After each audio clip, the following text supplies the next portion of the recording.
Well, just as soon as I start getting used to the weather pattern, it changes again. That's right. That's why we love Kentuckiana. We're going to tell you a lot about the weather first, but our chief meteorologist, Mallory Schnell, is also keeping an eye on our traffic cameras.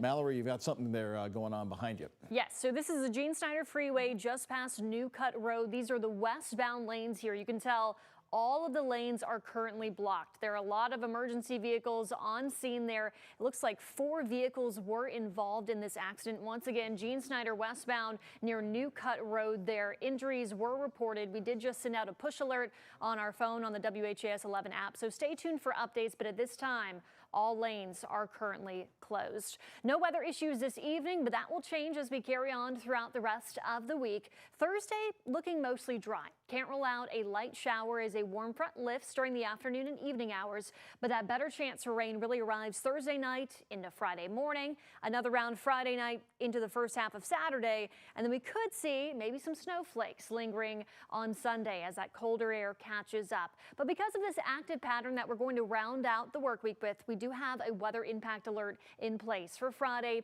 and Saturday. Due to gusty winds, some pockets of heavy rainfall, and that sharp temperature drop that will arrive after that rain on Saturday. So make sure you do just download the WHAS 11 news app, stay alert, and just know that this could impact your plans. You may need to allow yourself a little bit of extra time to get where you need to go Friday morning and Saturday morning as well. Thankfully for the severe weather outlooks, Thursday looking to stay off to our west. By Friday, it does inch more so our direction, but that greater risk stays down to our south, where you're seeing that yellow there briefly, level 2 out of 5. So we do have a few of our counties included in a level 1 out of 5 on Friday. Can't rule out a few stronger storms. So really it's the timing of that Friday morning commute when we could be dealing with rain and wind, and then that heavier rainfall arriving Friday night with temperatures dropping that will really bring the bigger impacts. Your hour by hour futurecast through this evening, however, looking quiet. A really nice evening after a very nice January day. Clouds come and go for the next few hours here,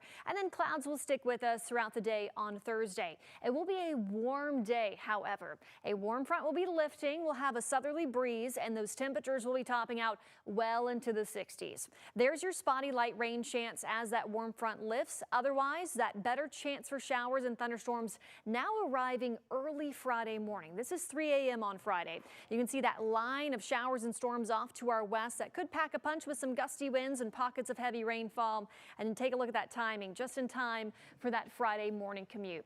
We get a bit of a lull throughout the day on Friday, and then round number 2 arrives from the south this time as we head into very early Saturday. Pockets of rainfall through midday, temperatures drop behind, and with that we could have some light snow showers. No accumulation expected, but early on Sunday. So your 7-day forecast, your temperatures very warm for this time of year. Mid to upper 60s Thursday and Friday. We have that weather impact alert for some impacts to your Friday morning commute, and then Saturday morning with rain, those temperatures dropping behind. Chillier on Sunday with highs just in the 30s. And then our temperatures do moderate early next week. We're back into the 40s with overnight lows in the 20s and 30s, looking much more typical for this time of year.